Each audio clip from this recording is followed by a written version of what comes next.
Eu dou glória a Deus aí. Então, feche os teus olhos e repita comigo dessa forma. Fala bem assim. Senhor é Deus. Vamos fazer de novo. Quem não jantou e diga amém. Então vamos lá. Feche teus olhos. Diga assim comigo. Senhor é Deus. Em nome de Jesus. Traga ao meu coração o entendimento e o discernimento da tua palavra. Permita-nos que cresçamos na graça e no conhecimento do Senhor. Amém, Jesus. Uma salva de palmas para Jesus. Glória a Deus. Poderia sentar, igreja, em nome de Jesus. Nós vamos dar continuidade aqui no culto de ensino, e hoje nós vamos falar sobre o panorama bíblico do livro de Mateus. Amém? Qual que é o primeiro livro do Novo Testamento? Mateus, glória a Deus. Então aqui vamos ver se hoje o povo está lendo Bíblia. Qual que é o último livro do Antigo Testamento? Malaquias. Então, olha só fazendo uma pequena introdução do que já foi falado aqui. Antes disso, deixa eu passar para vocês aqui um versículo que está lá no livro de Mateus, no capítulo 16, a partir do versículo 15, onde Jesus diz: mas vós, quem dizeis que eu sou? E Simão Pedro respondeu: tu és o Cristo, o Filho do Deus vivo. Amém? Olha a resposta de Pedro. Pedro disse: tu és o Cristo, o Filho do Deus vivo. Nós vamos falar hoje sobre Mateus e, na verdade, o livro de Mateus ele é escrito entre 58 a 68 depois de Cristo. Essa conclusão ela é dada mais ainda pelo versículo onde Jesus ele fala que Jerusalém seria destruída. Quando ele está à frente do templo e diz: aqui pedra, não existe pedra que ficará em cima de pedra. E a destruição de Jerusalém ela aconteceu quando? 70 anos depois de Cristo. Então subentende que o livro de Mateus ele foi escrito entre 58 e 68 depois de Cristo. Mas nós entendemos que Malaquias foi o último livro do Antigo Testamento. Obrigado, minha irmã. E no tempo de Malaquias o reinado era de quem? Dos persas. Depois de Malaquias existe um silêncio da parte de Deus, no que é o período de 400 anos, aonde não foi escrito nada por inspiração do Espírito Santo. Teve umas pessoas que escreveram tudo o que acontecia durante esses 400 anos, que estão nos livros apócrifos, que a Igreja Católica adotou e a Igreja Protestante não. Por quê? Por causa da inspiração do Espírito Santo. Então, nesse período de 400 anos, de Malaquias até Mateus, muitos reinados aconteceram. Então, nós temos o relato do reinado persa, no tempo de Malaquias, mas agora, no livro de Mateus, nós temos o reinado romano. O reinado romano. Então, aqui eu preciso fazer algumas perguntas importantes quando eu falo sobre o livro de Mateus. A primeira pergunta é: quem era Mateus?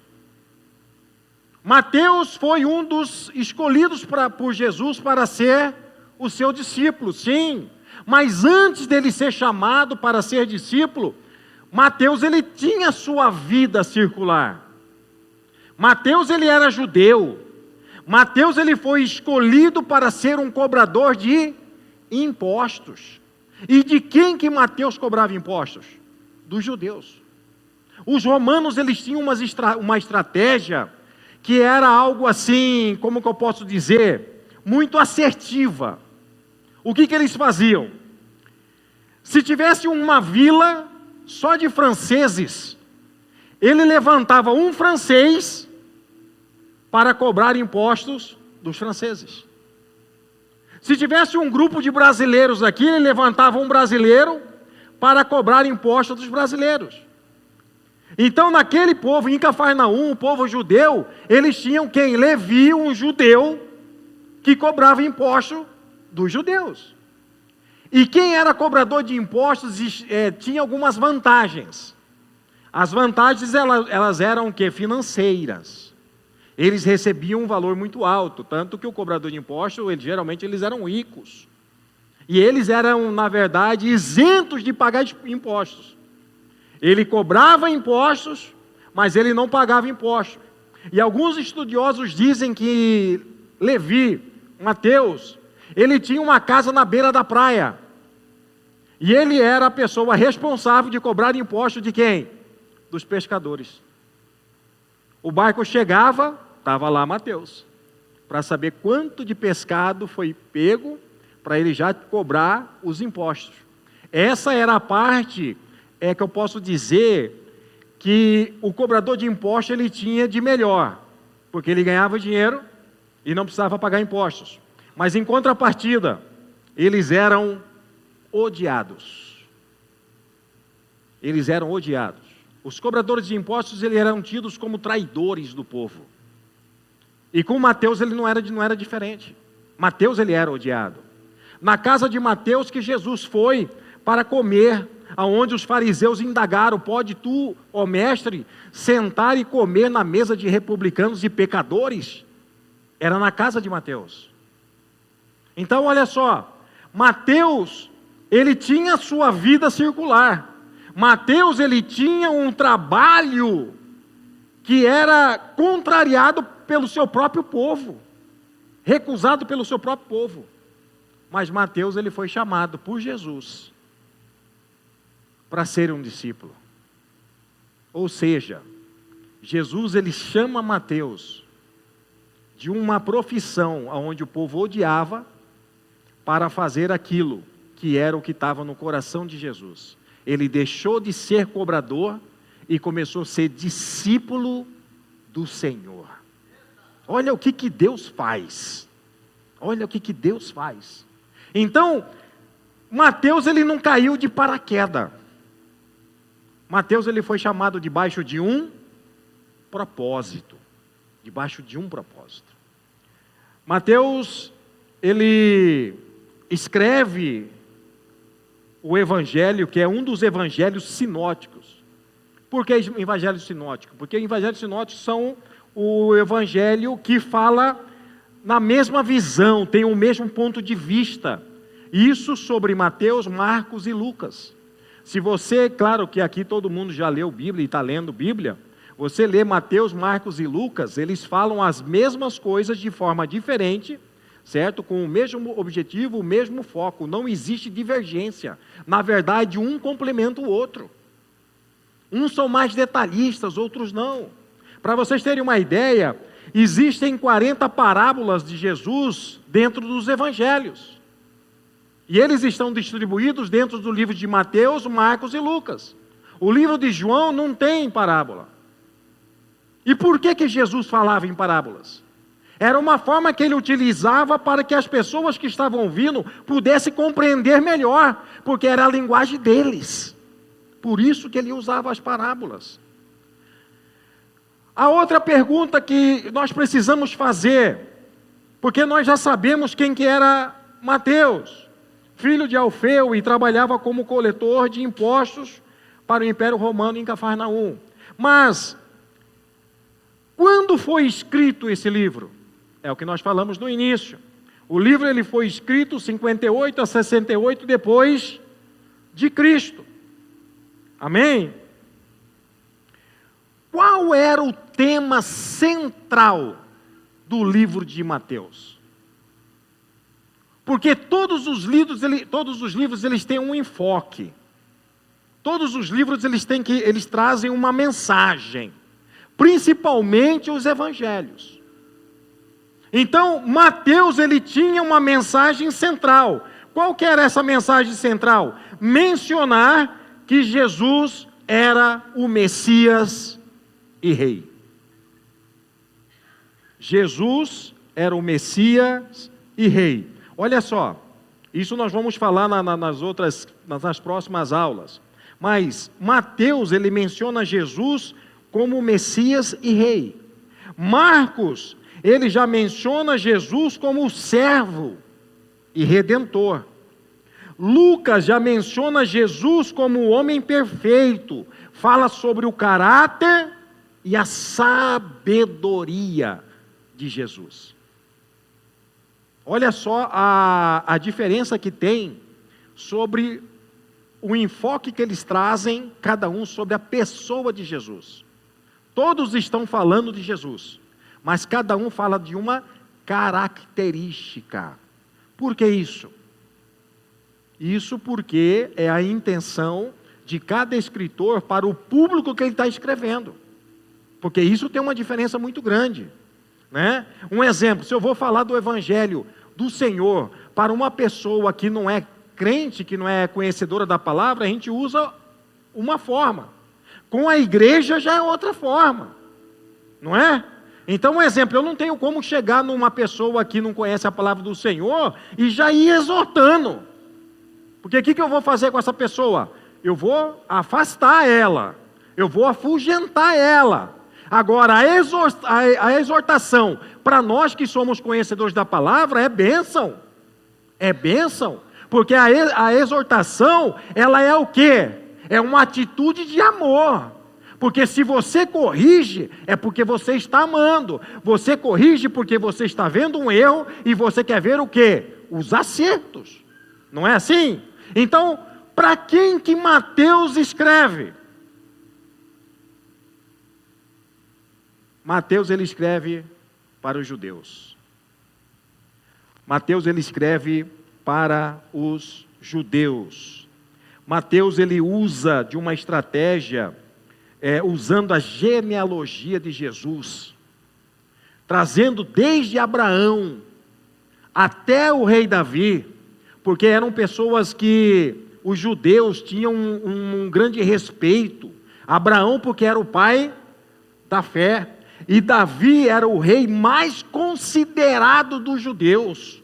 E quando ele traz a genealogia de Jesus, desde Abraão até Jesus, ele mostra que ele é realmente o Messias, aquele que foi mencionado no Antigo Testamento, que eu posso dizer o Jesus histórico, e aqui nós temos o Jesus real, o Jesus nascido da Virgem, aquele que os profetas lá atrás mencionaram. Para quê? Para gerar credibilidade, para que eles acreditassem que Jesus era judeu e ele era o rei dos judeus. Essa era a intenção de Mateus. Essa é a intenção de Mateus de escrever para os judeus. Então, continuando. O Mateus, ele usa no seu livro 40 citações literais do Antigo Testamento.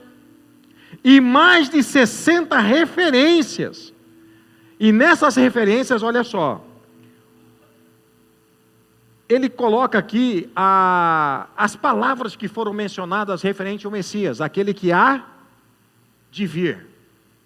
Né? Porque no Antigo Testamento, Jesus há de vir.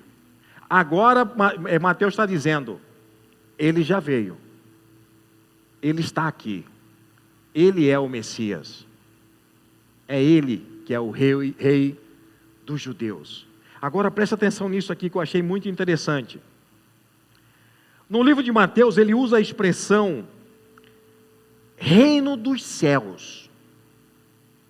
Se você ler o livro de Mateus, do primeiro capítulo ao último, você vai ver 32 menções dessa frase, reino dos céus. Preste atenção. E apenas 4 vezes, Mateus ele usa a expressão reino de Deus. E eu fui pesquisar o porquê disso. Por que que se menciona tantas vezes reino dos céus e não reino de Deus? Qual que é a diferença para o judeu? Por que que uma ele fala 32 vezes e a outra ele menciona apenas 4 vezes? E o que eu encontrei é muito interessante. Os judeus, eles não mencionavam o nome de Deus por causa do Êxodo, capítulo 20, versículo 7. Que está escrito: não tomarás o nome do teu Deus em vão. Então, por uma questão da lei, por uma questão de temor, eles não usavam a expressão costumeira de dizer reino de Deus, mas eles falavam reino dos céus, referindo ao Senhor, mas não mencionando o seu nome, com medo de pecar contra Deus. E hoje o ímpio, né, ele vive numa vida tão dissoluta, né, regrada a bebida, a orgias e etc. Mas quando o trem arrocha, a primeira frase que ele diz é o quê? Ai meu Deus. Sem temor nenhum. Sem temor nenhum. E aqui os judeus, eles temem em dizer o nome do Senhor. E isso se chama, sabe como? Eufemismo. Eufemismo significa um modo de evitar, minimizar. Então, para minimizar, eles usavam céu e não Deus. Isso aí é interessante demais. E isso aqui, um exemplo para a gente usar para pregar uma palavra, dia de culto, etc., a gente não utiliza. Mas quando você busca aprender um pouco mais dos livros, o porquê, você cresce também. Você cresce também, porque hoje eu estava cedo lendo, lá no escritório, e assim, eu comecei a relembrar as aulas da faculdade, as aulas do mestrado. Então, isso aqui só tende o quê? A fazer a gente crescer realmente na graça e no conhecimento do Senhor. Porque muitas vezes nós criticamos, mas nós não entendemos o motivo real de muitas vezes a pessoa não fazer isso ou não fazer aquilo. Mas quando você busca entender, e você vê o quanto que isso é tremendo. Porque o povo judeu, ele não é à toa um povo escolhido de Deus. Não é à toa. Deus ele conhece, Jesus ele conhecia, Jesus ele conhece. Então, para quem que Mateus escreve o seu evangelho? Direcionado para os judeus, nesse momento. Nesse momento. E vocês vão entender por que eu estou frisando neste momento. Qual que seria hoje um exemplo, uma forma que nós pudéssemos falar de Jesus para as pessoas neste século? Lá no tempo de Mateus, a idolatria ela já existia, sim ou não? Hoje também já existe.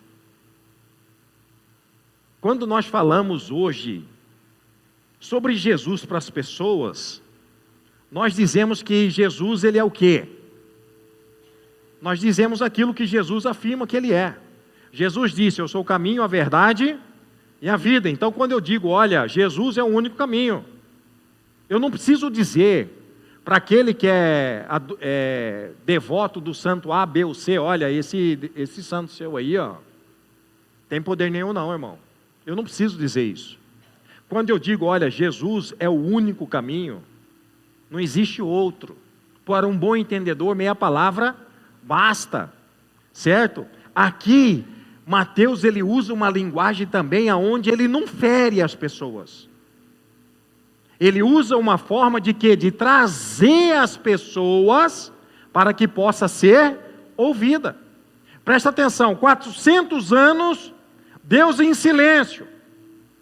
Aí quem que Deus levanta? O primeiro profeta do Novo Testamento? João Batista. E qual que era a linguagem de João Batista? Raça de víboras. Imagine você não sendo conhecedor da palavra, aí você encontra o pastor Josenir, e o pastor Josenir chega em você e fala assim: ô, sua cobra. Imagina, ô cascavel. Quem que ensinou você a fugir do tempo vindouro? Você tem que se arrepender, senão você vai queimar no inferno. Fala para mim, que acolhedor que é isso? Me fala, que acolhedor que é isso? Ei, que gesto de amor que eu estou tendo. Mas posso falar uma coisa para vocês? João Batista, ele foi levantado, e algo que Deus coloca na vida da pessoa, que impacta qualquer um, independente da forma que fala, que chama-se autoridade. Aquele que trabalha com o Senhor, ele tem autoridade. Aquele que trabalha pela palavra do Senhor, com a palavra do Senhor, ele tem autoridade. Autoridade. As pessoas que estão buscando uma mudança, que eram as pessoas que iam ao encontro de João Batista, elas viam em João Batista o quê? Autoridade. E essa autoridade não era uma autoridade do homem, não. Eu não estou falando sobre patente, não. Eu não estou falando sobre título, não. Eu estou falando de autoridade que eles reconheciam na vida de um homem simples, que se vestia de uma forma simples, que se alimentava de uma forma simples, mas que tinha uma autoridade dos céus.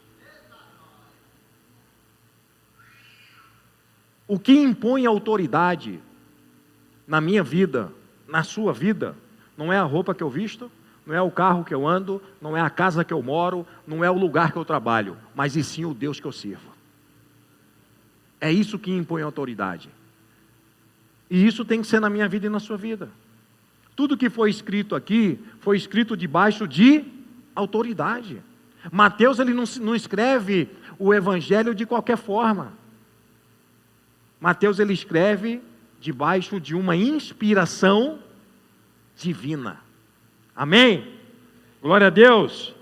Qualquer dúvida que vocês tiverem, no final vocês podem fazer a pergunta e eu vou eleger alguém para responder. Autoridade. Vou exercer, né, irmã? Aproveitar que a pastora Cícera está ali, a pastora Deise está aqui, o pastor Fabiano sumiu. Mas olha lá, pastor Paulo está ali, Simone, então calma que vai chegar a vez de vocês, não esquenta a cabeça não. Então, continuando. De que forma que Mateus descreve, ou distribui, ou coloca tudo que ele viu, tudo que ele presenciou, tudo que o Espírito Santo sussurrou em seu ouvido no Evangelho, de uma forma bem prática. De uma forma bem prática. A palavra de Deus, ela foi escrita para quê? Para que você e eu entendesse. Eu tenho uma coisa comigo desde quando eu comecei a estudar a Bíblia, a ler a Bíblia. Hoje eu estava conversando com uma cliente no escritório, e eu mostrei a Bíblia para ela. Ela falou assim, o senhor gosta de ler, porque tinha a Bíblia, estava a Bíblia aberta, estava o livro que o pastor Domingo me deu para abrir, a apostila, estava aqui o meu notebook, o iPad aqui, eu escrevendo. Aí ela chega. Ela falou assim, nossa, mas o senhor gosta de ler, o senhor está fazendo, eu estou estudando aqui, que eu tenho uma tarefinha que meu pastor me passou. O senhor é estudante da Bíblia? Da Bíblia? Eu falei, sou. É mesmo, o senhor gosta? Eu gosto demais, que eu fiz até o bacharel em teologia e o mestrado. Nossa, lá em casa tem um monte de Bíblia. Eu falei, sério? Quem que lê? Ela falou, ninguém. Eu falei, como assim? Ela falou, lá em casa tem mais de 10 Bíblias. Eu falei, mas 10 Bíblias? Lá em casa eu acho que eu tenho 12 ou 14. Ela falou, tudo nessa grossura. Eu falei, tudo de estudo. Eu já li 18 vezes ela inteira, de Gênesis Apocalipse. Estou lendo a 19ª. Ela falou que meu marido é médico, mas como o pessoal gosta de dar Bíblia para médico? Eu falei, glória a Deus, mas fala para ele ler. Aí ela falou, mas tem que ler. Por quê? Porque aquilo que você lê e você entende, quando você entende, você tem como aplicar. Quando você não entende, não tem como você fazer aplicação. Como que você vai fazer aplicação daquilo que você não entendeu?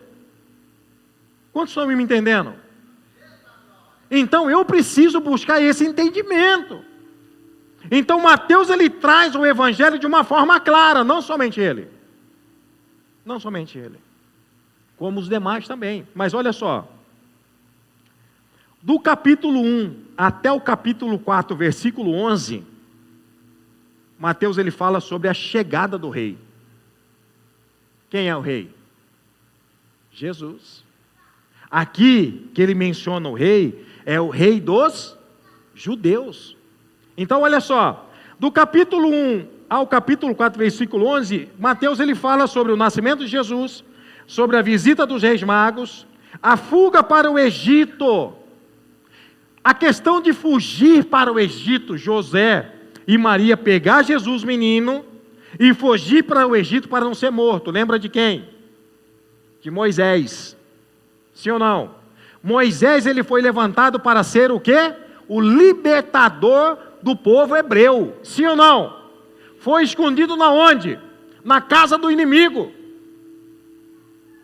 Não é? E agora José e Maria levam Jesus para onde? Para o Egito. Mas quem manda eles ir para o Egito? Deus, o Pai. Aí a pergunta que não quer se calar: Deus ele pode todas as coisas, sabe da intenção dos nossos corações, sim ou não? Ele sabia que Herodes ia determinar essa lei para matar os meninos, os recém-nascidos? Sim. Por que ele não deu um jeito de camuflar Jesus? Por que pediu para José e Maria levar Jesus para o Egito? Porque para lá ele não Sabe qual que é a palavra? Precaução. Precaução. O mal existe, sim ou não? Sim ou não? O que a palavra fala? Jesus ele podia muito bem, Deus podia muito bem acabar com o mal. E esse mal ele vai acabar quando Jesus voltar. E quando nós for para a glória, lá não tem mal. Lá nós vamos estar tudo na bênção. Mas aqui onde nós estamos tem o mal, não tem? E o que a palavra diz sobre o mal? Que nós devemos fugir da aparência do mal. Ei, não é covardia, você não está correndo, você não está com medo, isso é precaução. Olha que tremendo. Olha a precaução, o cuidado de Deus com Jesus, para que ele não seja pego antes do momento certo. Porque Jesus ele veio debaixo de um propósito. Ei, o propósito ele tem o tempo a ser respeitado e o dia determinado para acontecer. Amém? Então olha só, do capítulo 1 ao capítulo 4 tem Jesus sendo levado para o Egito. Nesse período também tem o crescimento de Jesus. E aqui tem uma parte muito forte, aonde Jesus ele é batizado. Imagina, Jesus como menino é levado para o Egito. O que determinou a lei morre, eles voltam para Jerusalém. Jesus ele tem uma vida de infância tranquila, cresce e aí começa o ministério dele. Quando? Quando ele vai e se apresenta para João Batista. Os judeus pensavam que Jesus, o rei deles, viria para quê? Para acabar com o governo de Roma.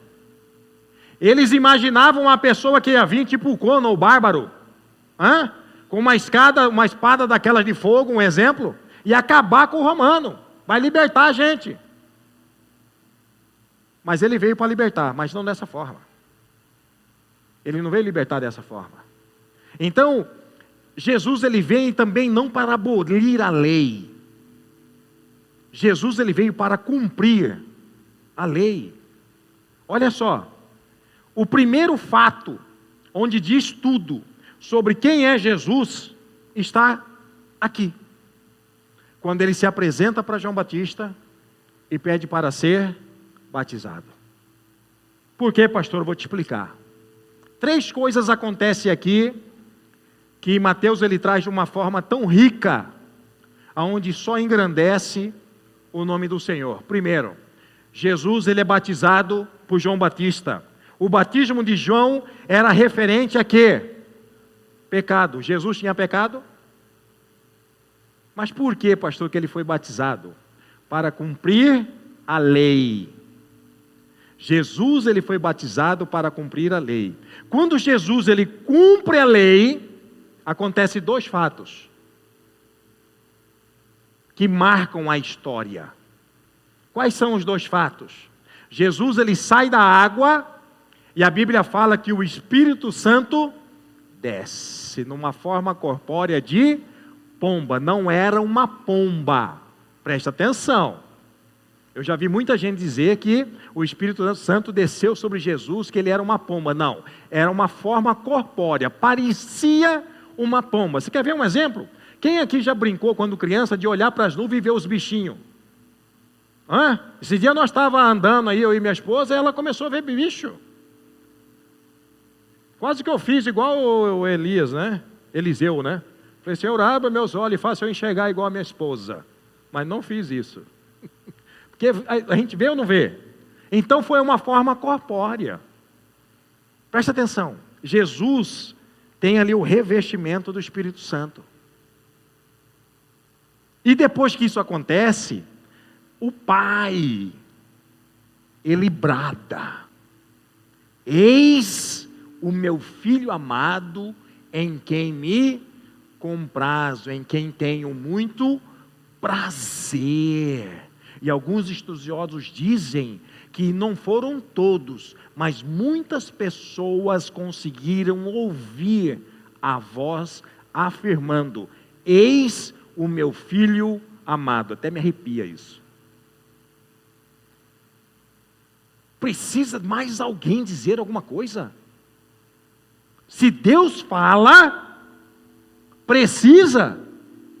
Não precisa. Então 3 coisas acontecem na vida de Jesus quando ele sai das águas. Ele está batizado, ele está revestido e ali tem a afirmação do Pai, o carimbo. Esse é o meu filho. Acabou. Lembra qual que era o tema central de Mateus? De dizer que Jesus é o Messias. O que Deus fez? Ele confirmou: este é o meu filho. Ele é o Messias, ele era o que tinha que vir. Amém? Depois que Jesus ele é batizado, o céu se proclama, ele é revestido de poder. Aí acontece um outro fato marcado na história dos evangelhos. Jesus ele é levado para o deserto, para ser tentado. Olha só o que Mateus ele traz para mim e para você. Ser filho de Deus não me livra de ser tentado. Ser filho de Deus não livra nem eu e nem você de passar por tentação. Jesus ele é levado ao deserto. E Jesus vence o Satanás na onde? No deserto. Isso precisava acontecer? Precisava. Por isso que está escrito, está anotado aqui nos evangelhos. Como que Jesus vence Satanás? Através da palavra. Ei, quanto mais palavra tiver em você, mais vencedor você vai ser. Presta atenção nisso. Jesus vence Satanás pela palavra. E o crente tem dificuldade em meditar na palavra. E quer ter uma vida vencedora. Ei, como? Como? Você precisa comer o livro. A palavra precisa estar em você. Quando chegar no livro de João, vocês vão ver que quem que era o verbo? E aonde que estava o verbo? O verbo era Deus, era Jesus. E ele estava com quem? Com Deus. E agora ele está na onde? Você vai ver como que finaliza o livro de Mateus. Ei, o livro de Mateus ele não está somente contando os fatos sobre Jesus, o que o Jesus fez. O livro de Mateus ele tem um enfoque sobre a minha vida e a sua vida, se nós colocarmos essa palavra em nós, em ação. Ei, ninguém segura. Ninguém segura. E no final vocês vão ver a afirmação que Jesus faz. Vamos lá, vamos caminhar mais rápido aqui, porque senão já vai virar aqui uma vigília. Do capítulo 4, versículo 12 ao 16, 12, tem o sermão do monte. Presta atenção. A primeira etapa, Mateus ele fala sobre a chegada do rei. Agora ele está falando sobre a proclamação do rei. O rei chegou. Agora nós vamos proclamar o rei. Presta atenção nisso. O rei chegou, Mateus diz. Agora ele diz, vamos proclamar o rei. E o que fala sobre esses capítulos? Do 4 ao 16, o sermão do monte. Jesus ele nos ensina onde que tem que estar o nosso coração. Se o seu coração está em Deus, glória a Deus, mas se o seu coração estiver nas riquezas, você é um miserável. Olha isso. Jesus ele fala sobre os dois caminhos. Jesus ele fala como que nós devemos orar. Quando nós temos uma vida de oração, o que Jesus falou tem sentido na nossa vida. E mais do que isso. Porque quando Jesus fala algo que é benéfico para mim e para você, e eu entendo isso e começo a praticar, além de ter sentido na minha vida, ela tem efeito. Efeito. Agora, quando Jesus fala, eu entendo o que ele falou, mas eu não pratico, não tem efeito nenhum. Nenhum. Ele ensina como orar. Ele traz as atitudes dele, o poder dele sobre as trevas. Por quê? Porque ele é luz. Ele faz curas, milagres. Ele menciona as parábolas. E dentre elas existe uma que é a mais conhecida de todas. Quem que eu gostaria de arriscar? A palavra vou ajudar, semeador. A palavra do semeador é a parábola mais conhecida. Por quê? Eu estava lendo sobre isso hoje também, e isso é tremendo. A palavra do semeador todo mundo aqui lembra. Sim ou não?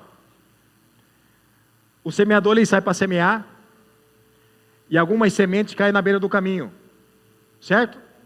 As aves vêm e comem, correto? Essa semente o inimigo não quer. Não quer.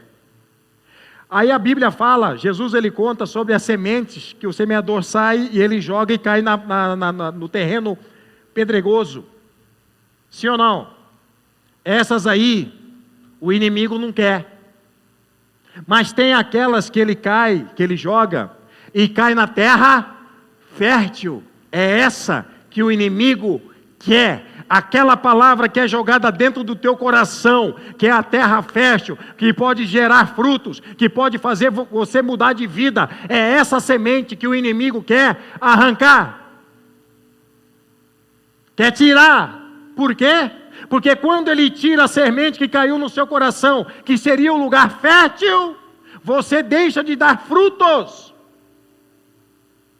Ei, quando nós não temos a semente, que é a palavra do Senhor, que gera fruto, que gera mudança, que gera libertação, que gera cura, você se torna uma pessoa enferma, presa, aprisionada, amarga, sem vida nenhuma. É bênção ou não é bênção? Aleluia! Vamos finalizando. Chegada do rei, a proclamação do rei, e agora é algo mais forte ainda. A rejeição do rei. Preste atenção em tudo que nós já falamos. Presta atenção em tudo que nós já falamos. Nós falamos do nascimento, falamos da fuga, falamos do batismo, falamos do revestimento de poder, falamos sobre a voz de Deus afirmando que Jesus é o Filho dele, falamos sobre o sermão, sobre os ensinamentos, os direcionamentos, sobre as curas, sobre a libertação. E ainda assim, houve a rejeição. Me fala se isso dói ou não dói. Não dói? Imagine você nessa situação. Vamos ser bastante franco. Nós somos sarados, sim ou não? Mas numa situação dessa, me fala. O coração dói, a angústia toma conta, você só quer chorar, não é? E muitas vezes o que fica na nossa mente é o quê? Um ponto de interrogação desse tamanho, porque a gente não entende nada. Mas Jesus, ele entendia tudo.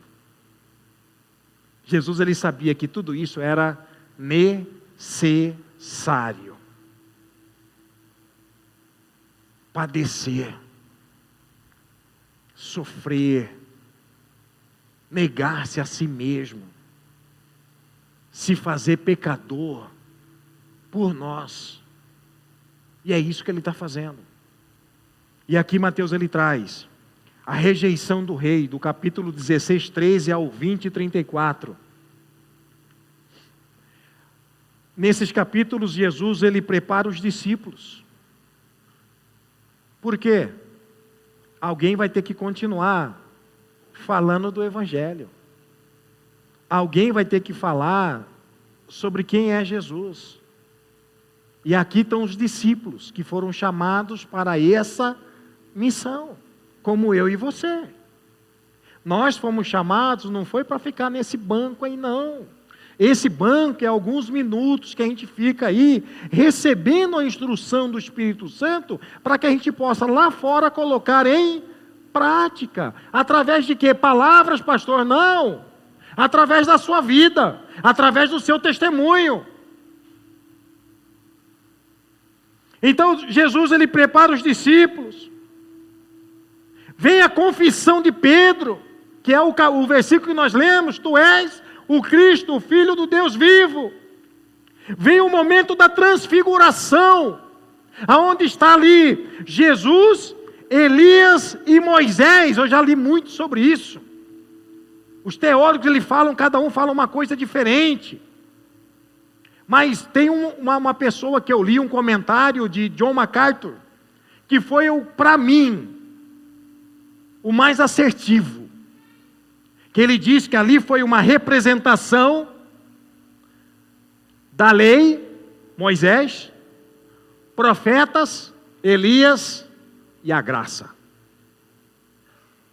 E quando o Pedro vê e fala, meu Deus do céu, vamos fazer tenda. Por que tenda? Porque Pedro viu que o ambiente era propício para quê? Para ficar ali. Epa, não vamos sair daqui não. Aqui está tudo certo, imagina. Jesus, Moisés e Elias, irmão, você quer ir para onde? Que lugar pode estar melhor habitado do que esse? Você consegue imaginar isso? Um ambiente onde está Jesus, Moisés e Elias, e você conhece os três, você sabe a história dos três, você sabe como foram usados e são usados até hoje. Para onde que você quer ir? Nenhum lugar faz sentido mais. Aí Pedro fala, vamos fazer as tendas aqui e vamos ficar aqui. Jesus fala, não, nós não vamos ficar aqui. Eles vão voltar para onde eles têm que voltar, e eu também. Porque quando Jesus desce do Monte da Transfiguração, se você ler, você vai ver que ele vai direto para Jerusalém, para ser entregue, para ele se entregar, para ele ser preso. Continuando. Então, aqui ele traz ao momento da transfiguração, novamente Jesus ele cura várias pessoas, traz muita libertação, ensinamento sobre o cuidado com os irmãos, piedade, amor fraternal, fala sobre o divórcio. Jesus ele fala sobre o divórcio, ele é enfático na questão do divórcio. O divórcio é coisa do capeta. O casamento é uma instituição divina. O divórcio é coisa do capeta. É coisa do capeta. Quem não concorda me prova que não é. Porque se não é dele, é de quem? De Deus não é. Então Jesus ele é enfático sobre a questão do divórcio. Ele fala muito sobre a piedade. E ele fala sobre a sua morte e ressurreição. Depois disso, depois da rejeição do rei, Mateus ele menciona sobre a crucificação do rei. Capítulo 21, até o 27, versículo 66. Jesus ele faz a última ceia. Jesus passa pela perseguição. Ele fala também sobre a hipocrisia dos fariseus. Os fariseus eles conheciam a lei, eles conheciam a palavra, mas não viviam a palavra. Eles falavam bonito, eles eram um tipo de pessoas aonde eles falavam o seguinte: igreja, faça o que eu falo, mas não faça o que eu faço. Porque eles eram de teoria e não tinham prática. Posso dizer uma coisa para vocês? Atitudes, o testemunho seu de vida fala mais e muito mais do que 1000 palavras. 1000 palavras. Você pode ter uma oratória linda, você pode ter uma redação linda, você pode ter um sermão aqui maravilhoso, mas conforme você se comporta lá fora, tudo isso foi por água abaixo. O que me sustenta e o que te sustenta é o testemunho, é a vivência. Os discípulos eles se tornaram discípulos por quê? Presta atenção, são 3 coisas importantes. Primeiro, eles foram chamados. Amém? Segunda coisa, eles andavam juntos. O povo não saiu de perto de Jesus, falou: quem que pode aguentar essa palavra? Essa palavra é muito dura. E o povo foi embora, sim ou não? Aí Jesus volta para os discípulos e diz: e vocês não vão também não? O que falaram para Jesus? Para onde iremos nós, Senhor? Se só tu tens palavra de vida eterna. Andou junto. E a terceira coisa, eles viveram aquilo que eles foram instruídos. Já estou finalizando. Mas se tiver pergunta, pode fazer. Que o pastor Paulo subiu aí para responder. Vamos lá. A crucificação do rei. Ele fala também sobre a sua segunda vinda. Ele fala sobre o juízo final, sobre o novo céu e sobre a condenação eterna. O céu existe, como o inferno também existe. Ele fala sobre as parábolas do talento. E ele fala também sobre a parábola das virgens. Olha só. Você vai ver que vem na mesma sequência. Vem a parábola dos talentos, aonde Deus ele quer que a gente multiplique os nossos dons, que o pastor Domingo pregou aqui. Domingo, quem lembra? Vigia, crente. Então a gente tem que multiplicar os talentos. E o que é essa multiplicação dos talentos, segundo a explicação do pastor Domingos? Eu preciso gerar em uma outra pessoa as mesmas qualidades que eu tenho em Cristo Jesus. Amém? Se você enterra o seu talento, a porta sua para o céu está fechada. Você está sendo negligente. E aí sobre as virgens, nós estarmos cheios do azeite. E cheio do azeite nos traz o entendimento de quê? De estarmos cheios do Espírito Santo. Muito bem, irmã. Estarmos cheios do Espírito Santo. Olha só os ensinamentos do Senhor antes de ser crucificado.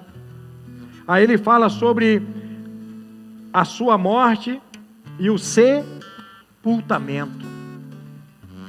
E para finalizar, com chave de ouro, Mateus ele fala sobre a ressurreição do rei.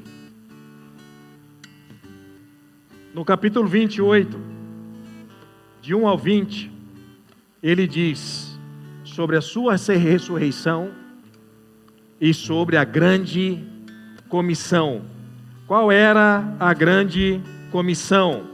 Quem quer arriscar? Arriscar não, falar. Presta atenção nisso. Então disse Jesus, no versículo 18, do capítulo 28. Mateus, ele escreve para quem? Vamos, igreja. Para quem?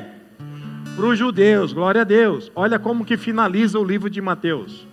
Jesus dizendo: então Jesus, aproximando-se deles, lhes assegurou: toda a autoridade me foi dada no céu e na terra.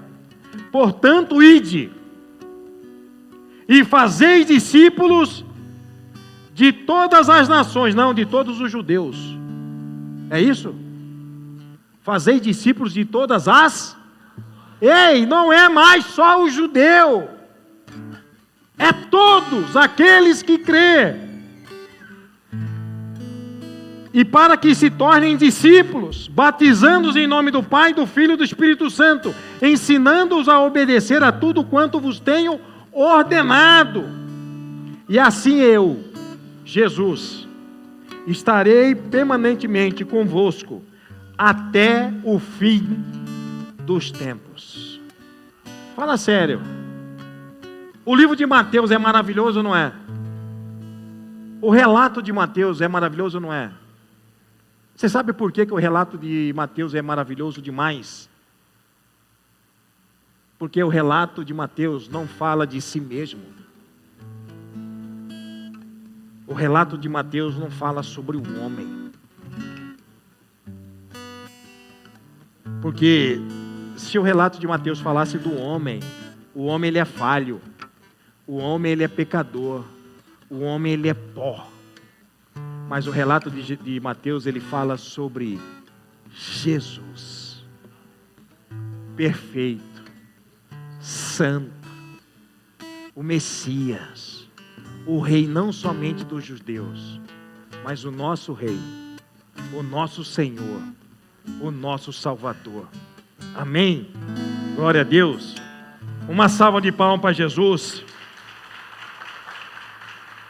Esse aqui foi o panorama bíblico do livro de Mateus. Quinta-feira que vem nós vamos falar sobre o panorama do livro de Marcos.